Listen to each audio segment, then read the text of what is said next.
നമസ്കാരം. നാട്ടുരാജ്യ ന്യൂസിലേക്ക് സ്വാഗതം. ആശുപത്രി സേവന വാർത്തകൾ.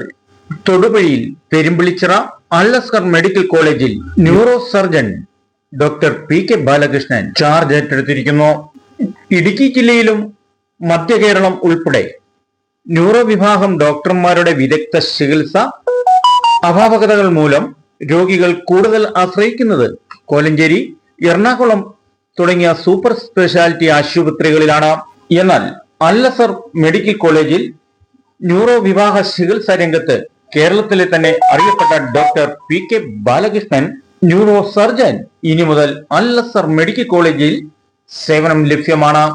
ഡോക്ടറുടെ വിദഗ്ധ ചികിത്സയ്ക്ക് മുൻകൂർ ബുക്ക് ചെയ്തിട്ട് വരണമെന്നും കൂടി അപേക്ഷിക്കുന്നു. ന്യൂറോയുമായി ബന്ധപ്പെട്ട് നിരവധി ആശുപത്രികളിൽ 15 വർഷം വരെ ചികിത്സ നടത്തിയ രോഗികൾ ഇപ്പോൾ ഡോക്ടർ പി.കെ. ബാലകൃഷ്ണൻ സാറിനെ കണ്ട് ആശ്വാസകരമായ ചികിത്സ നേടുകയാണ്. നാട്ടുരാജ്യ ന്യൂസ് ഇന്ന് റിപ്പോർട്ട് ചെയ്യുന്നത് വിദ്യാർത്ഥിനികൾ ഉൾപ്പെടെ പൊതുസമൂഹം മദ്യലഹരിയിൽ അടിമയായി മയക്കുമരുന്ന് ഉപയോഗം കൊണ്ട് മസ്തിഷ്കത്തിന് വരുന്ന അപാകതകളും ഇതുമായിട്ട് സമൂഹം അനുഭവിക്കുന്ന ദുരന്തമുഖങ്ങൾക്ക് ഒരു ശാശ്വത പരിഹാരമായിട്ടാണ് ഡോക്ടറുമായിട്ടുള്ള ഒരു ഇന്റർവ്യൂ. ഇന്ന് ബഹുമാനപ്പെട്ട ഡോക്ടർ നമ്മളുമായിട്ട് പങ്കുവയ്ക്കുന്ന ചികിത്സാ രീതികളും മസ്തിഷ്കവും മയക്കുമരുന്നിന്റെ ദൂഷ്യവുമാണ്.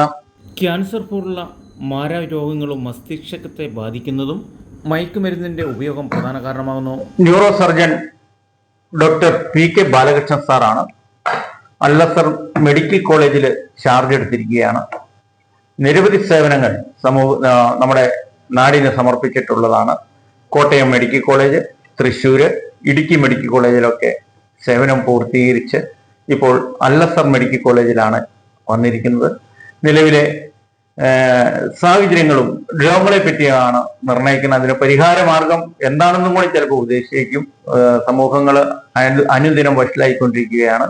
പ്രധാനമായും നമ്മുടെ മനുഷ്യ ശരീരത്ത് അവയവത്തിന്റെ മസ്തിഷ്കവുമായി ബന്ധപ്പെട്ടാണ് ഇതിന്റെയൊക്കെ ഒരു നിയന്ത്രണം സാറ് നമ്മളോട് പങ്കുവെക്കുന്നത്. നമുക്കിന്ന് സംസാരിക്കേണ്ട വിഷയം എന്ന് പറഞ്ഞാൽ നമ്മൾ ഈ ചെറുപ്പക്കാരിലുള്ള ലഹരി പദാർത്ഥത്തിന്റെ ഉപയോഗവും അതുമൂലം ഉണ്ടാവുന്ന പ്രശ്നങ്ങളുമാണ് അപ്പൊ ഇന്ന് ഈ ചെറുപ്പക്കാരിൽ കണ്ടുവരുന്ന അമിതമായിട്ടുള്ള ലഹരി പദാർത്ഥ ഉപയോഗത്തെ കുറിച്ചാണ്. നമുക്കറിയാം, ഇന്ന് പല മേഖലകളിലുള്ളവരും, ഉദാഹരണത്തിന് ഈ നമ്മുടെ എക്സൈസ് വിഭാഗക്കാരായാലും പോലീസ് വിഭാഗത്തിലുള്ളവരായാലും ആരോഗ്യ മേഖലയിൽ പ്രവർത്തിക്കുന്നവരായാലും പലപ്പോഴും സ്കൂളുകളിൽ പോയി ഒരു ഹെൽത്ത് എഡ്യൂക്കേഷൻ എന്നുള്ള നിലയ്ക്ക് പലപ്പോഴും കൈകാര്യം ചെയ്യുന്നൊരു വിഷയം ഈ ലഹരി പദാർത്ഥത്തിന്റെ ഉപയോഗത്തെക്കുറിച്ചുള്ള ദൂഷ്യ ഫലങ്ങളെ കുറിച്ചാണ്. അത് എന്തുകൊണ്ടാണ് അത് നമുക്ക് കൂടുതൽ സംസാരിക്കേണ്ടി വരുന്നത് എന്ന് വെച്ച് കഴിഞ്ഞാൽ, നമുക്കറിയാം ഇന്നത്തെ ചെറുപ്പക്കാര് മുൻകാലങ്ങളിലൊക്കെ നമുക്ക് ഒരു ആഘോഷം എന്ന് പറഞ്ഞു കഴിഞ്ഞാൽ നമ്മുടെയൊക്കെ ചെറുപ്പകാലഘട്ടത്തില് ഒരു സിനിമ, അല്ലെങ്കിൽ ഹോട്ടലിൽ പോയി എവിടെയെങ്കിലും പോയി ഒരു ഭക്ഷണം കഴിക്കുക, അല്ലെങ്കിൽ എല്ലാവരും കൂടി ഒത്തുചേർന്നുള്ള ഒരു കളിയോ ആഘോഷമോ ഒക്കെയാണ്. ഇന്ന് ഈ കാലഘട്ടത്തിൽ അതിന് ചെറിയൊരു മാറ്റം വന്നിട്ടുണ്ട്. പ്രത്യേകിച്ചൊന്നുമല്ല, ഇന്നത്തെ ചെറുപ്പക്കാരുടെ ആഘോഷങ്ങളൊക്കെ തന്നെ ലഹരി പദാർത്ഥ ഉപയോഗത്തിലേക്ക് ചുരുങ്ങിയിരിക്കുന്നു എന്നുള്ളതാണ്. പണ്ട് സിനിമയിൽ പറഞ്ഞതുപോലെ സന്തോഷം വന്നാലും കുടിക്കണം, സങ്കടം വന്നാലും കുടിക്കണം എന്ന് പറയുന്ന രീതിയിലുള്ള ഒരവസ്ഥ തീരെ ചെറു പ്രായം മുതൽക്ക് ഇപ്പൊ സ്കൂളുകളിലൊക്കെ മദ്യപിച്ചു വരുന്നതും മദ്യം കൊണ്ടുവരുന്നതും ഒക്കെ നമ്മൾ കണ്ടിട്ടുണ്ട്. സിനിമകളിൽ കാണിക്കുന്നതും നമ്മൾ കണ്ടിട്ടുണ്ട്. അപ്പൊ ആ കാലഘട്ടത്തിൽ നിന്നൊക്കെ മാറി ഇപ്പോ പുതിയ മേഖലകളിലേക്കാണ് കടന്നിരിക്കുന്നത്. കാരണം മദ്യപിച്ചു കഴിഞ്ഞാൽ മണക്കും എന്നുള്ളത് കൊണ്ടും പെട്ടെന്ന് പിടിക്കപ്പെടാൻ സാധ്യതയുണ്ട് എന്നുള്ളത് കൊണ്ടും പുതിയ ലഹരിയുടെ ലോകത്തിലേക്ക് ഇവരെത്തിപ്പെടുന്നുണ്ട്. അതിൽ പ്രധാനമായും വരുന്നത് ഈ കഞ്ചാവ് തന്നെയാണ്. കഞ്ചാവിന്റെ ലഭ്യത വളരെ എല്ലാ സ്കൂളുകളുമായിട്ട്, സ്കൂളിന്റെ അടുത്തുള്ള ചെറുകിട കടകളായാലും ഇവർക്കൊക്കെ പരിചയമുള്ള ആൾക്കാരിൽ നിന്ന് ചെറിയ കോഡ് വാക്ക് ഉപയോഗിച്ചുകൊണ്ട് ഇവർക്ക് ഇതൊക്കെ എളുപ്പത്തിൽ ലഭ്യമാവാവുന്ന ഒരു സംഭവം മാറിയിട്ടുണ്ട്. അതിൽ ആൺകുട്ടികളും പെൺകുട്ടികളും വ്യത്യാസമില്ല എന്നുള്ളതാണ് മറ്റൊരു സത്യസന്ധമായിട്ടുള്ള വസ്തുത. ഇതോടൊപ്പം തന്നെ ഇവർക്ക് ലഭ്യമായ മറ്റനേക ലഹരി വസ്തുക്കളിൽ കൂടിയ ഇനത്തിൽ വരുന്ന ചില സാധനങ്ങളാണ് MDMA എന്നുള്ളതൊക്കെ. എന്റെ ചെറുപ്പകാലത്തിലൊന്നും ഇത്തരം സാധനങ്ങളുടെ പേര് പോലും എനിക്കറിയില്ലായിരുന്നു. ഇന്ന് ഓരോ കുഞ്ഞുങ്ങൾക്ക് പോലും ഇത്തരം സാധനങ്ങളും ഇതുമൂലം ഉണ്ടാവുന്ന ഒരു എന്താ പറയാ അവർക്കുണ്ടാവുന്ന ഒരു ആനന്ദം, നമുക്ക് ആനന്ദം എന്നൊക്കെ പറയുന്ന ഒരു ഇൻവെർട്ടഡ് കോമയിലിടാം, ഒരു ആനന്ദവും ഇവർക്ക് കൃത്യമായിട്ട് അറിയാവുന്നതാണ്. പലപ്പോഴും ഇതൊക്കെ കാണിക്കുന്നത് സിനിമകളിലൂടെയും അല്ലാതെയും ഒക്കെ അറിയപ്പെടുന്ന രീതിയിലാണ്. ഇതിന്റെ ഒരു പ്രശ്നം എന്ന് പറഞ്ഞു കഴിഞ്ഞാല് ഈ മദ്യമായാലും ലഹരി ആയാലും തുടക്കത്തിലൊക്കെ ഇത് വരുന്നത്, അല്ലെങ്കിൽ ഇത് എങ്ങനെ ആരംഭിക്കുന്നത് വെച്ചാൽ ഒരു കൗതുകത്തിന്റെ പേരിലായിരിക്കാം. അല്ലെങ്കിൽ കൂടെ കൂടുന്നവര് ആൺകുട്ടികളാണെങ്കിൽ അവർ ആണത്തത്തെ ചോദ്യം ചെയ്യുന്ന, ആ ആണത്തം പ്രൂവ് ചെയ്യാനായിട്ടുള്ള ഒരു ഭാഗമായിട്ടായിരിക്കാം തുടങ്ങുന്നത്. അങ്ങനെ തുടങ്ങി കുറച്ച് കഴിയുമ്പോൾ ഇവർക്ക് ഇതിൽ നിന്നും വിട്ടു നിൽക്കാൻ പറ്റാത്ത രീതിയിലുള്ള, അതായത് ഒരുതരം അഡിക്ഷനിലേക്ക് ഇവർ പോകുമെന്നുള്ളതാണ്. ഈ അഡിക്ഷനൊക്കെ നിയന്ത്രിക്കുന്നത് പ്രധാനമായിട്ടും എന്താണെന്ന് വെച്ച് കഴിഞ്ഞാല് ഈ പദാർത്ഥങ്ങളൊക്കെ തന്നെ നമ്മുടെ തലച്ചോറിന്റെ ചില ഭാഗങ്ങളുണ്ട്, ഹിപ്പോകാമ്പസ് എന്ന് പറയുന്ന ഭാഗം പോലെയുള്ള സ്ഥലങ്ങളിൽ പോയി അവിടെ അറ്റാച്ച് ചെയ്യുകയും നമുക്ക് ഇതിന്റെ ഒരു ആവശ്യകത ഇടയ്ക്ക് അത് ഓർമ്മപ്പെടുത്തുകയും ചെയ്യും എന്നുള്ളതാണ്. അപ്പൊ അങ്ങനെ ഒരിക്കൽ ഇതിന് അടിമപ്പെട്ട് കഴിഞ്ഞാൽ പിന്നെ ഇത് കിട്ടാനുള്ള മാർഗങ്ങൾ എന്താണെന്നുള്ളത് അന്വേഷിച്ചു. തുടക്കത്തിൽ നമുക്ക് വെറുതെ കിട്ടും, പിന്നീട് നമ്മൾ ഇത് വലിയ വില കൊടുത്ത് നമ്മളിത് അന്വേഷിച്ചു പോകേണ്ടി വരും. അപ്പൊ ഈ ഇത്തരം സാധനങ്ങളുടെ ഒരു കുഴപ്പം എന്താണെന്ന് വെച്ചാൽ, എന്തുകൊണ്ടാ ഒരിച്ച് കഴിച്ചോട്ടെ, അല്ലെങ്കിൽ വിദേശ രാജ്യങ്ങളിലൊക്കെ നിയമാനുസൃതമായിട്ട് ഇതെല്ലാം ലഭ്യമാണല്ലോ, കുട്ടികൾ കഴിക്കട്ടെ എന്നൊക്കെ വേണമെങ്കിൽ ചിലർക്ക് വാദിക്കാം. പക്ഷെ അതിന്റെ ഒരു ചെറിയൊരു പ്രശ്നമുണ്ട്. എന്താണ് ഈ കുട്ടികളിലൊക്കെ കണ്ടുവരുന്ന പ്രധാന പ്രശ്നങ്ങൾ എന്ന് പറഞ്ഞാൽ, ഒന്ന്, തുടക്കത്തിൽ ഇവർക്ക് വലിയ പ്രശ്നങ്ങളിലും പതുക്കെ ഇവർ വിദ്യാഭ്യാസപരമായിട്ട് അക്കാദമിക് തലത്തുനിന്ന് പതുക്കെ പുറകിലോട്ട് പോകും. നല്ലവണ്ണം പഠിച്ചുകൊണ്ടിരുന്ന പല കുട്ടികളും വിദ്യാഭ്യാസത്തിൽ വളരെ താഴോട്ട് പോവുകയും ഇവരുടെ ഭാവിയെ ഇരുട്ടിലാക്കുകയും ചെയ്യുന്ന രീതിയിലേക്ക് ഇവർ പോകും എന്നുള്ളതാണ്. മറ്റൊരു കാര്യം എന്ന് പറഞ്ഞു കഴിഞ്ഞാൽ ഇവർ ആരോഗ്യപരമായ പ്രശ്നങ്ങളാണ്. ഈ ആരോഗ്യപരമായ പ്രശ്നങ്ങൾ എന്ന് പറഞ്ഞാൽ ഇതെല്ലാം തന്നെ നമ്മുടെ ശരീരത്തിനെയും മനസ്സിനെയും ഒരുപോലെ ബാധിക്കുന്ന ചില വസ്തുക്കളാണ്. ഒരു നല്ല ശരീരത്തിൽ, ആരോഗ്യമുള്ള ശരീരത്തില് ഒരു ആരോഗ്യമുള്ള മനസ്സുണ്ടാവുമോ എന്ന് പറയുന്നത് പോലെ തന്നെ ഈ വസ്തുക്കൾ കഴിക്കുന്ന അല്ലെങ്കിൽ ഇത്തരം ലഹരി പദാർത്ഥങ്ങൾക്ക് അടിമപ്പെട്ടവരൊക്കെ തന്നെ ഒരു പരിധിയിൽ കൂടുതൽ ഈ ശാരീരിക ആരോഗ്യവും അതുപോലെ തന്നെ മാനസികാരോഗ്യവും കൈമോശം വന്നു പോകുന്ന ഒരവസ്ഥ നമുക്ക് കണ്ടുവരാറുണ്ട്.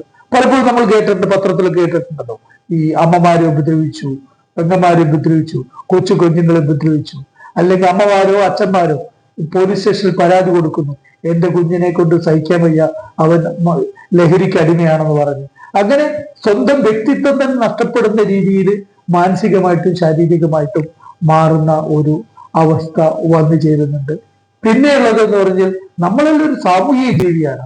വളരെ സമൂഹത്തിൽ മൊറാലിറ്റി ഒക്കെ വെച്ച് നമ്മൾ എങ്ങനെ പെരുമാറണം, എങ്ങനെ പെരുമാറരുത് എന്നെല്ലാം വളരെ കൃത്യമായ ഒരു ധാരണയോടെ വളരുകയും വളർത്തപ്പെടുകയും ചെയ്യുന്ന ഒരു സമൂഹമാണ് നമുക്കുള്ളത്.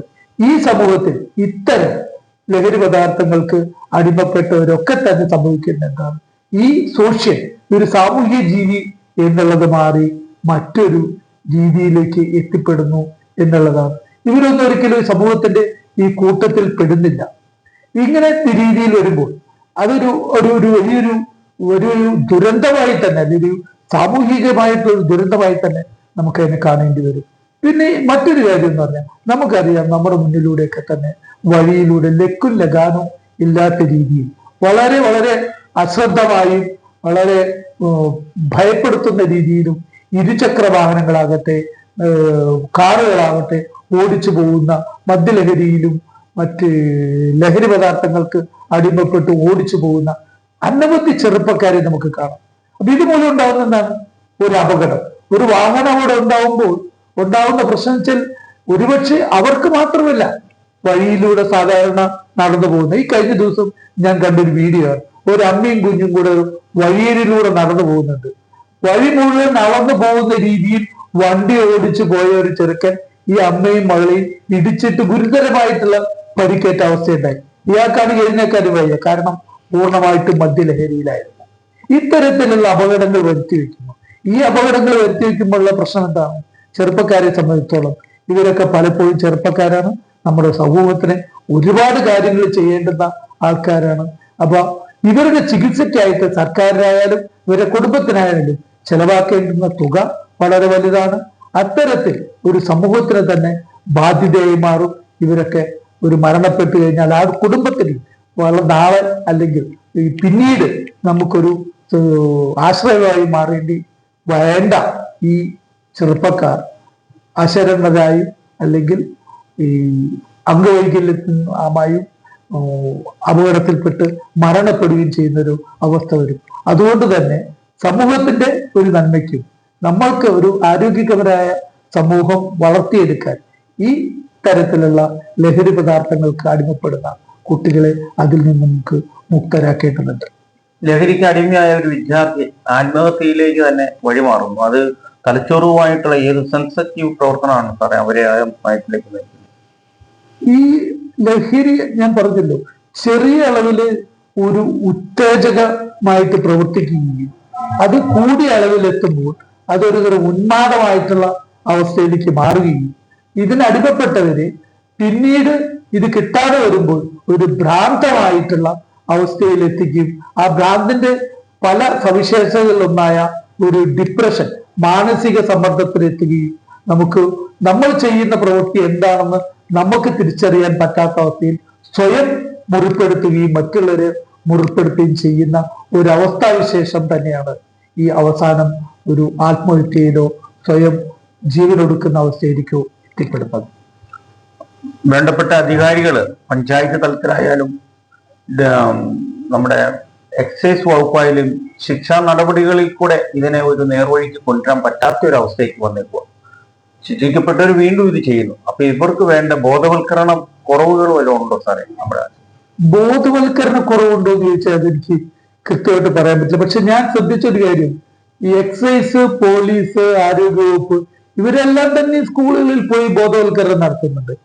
ഞാൻ തന്നെ 2 പബ്ലിക് സ്പീച്ച് കൊടുത്തിട്ടുള്ളതാണ്. അതായത് പബ്ലിക് ആയിട്ടുള്ളത്, സ്കൂളുകളിലെ കാര്യങ്ങളെ വിട്ടേക്കാം.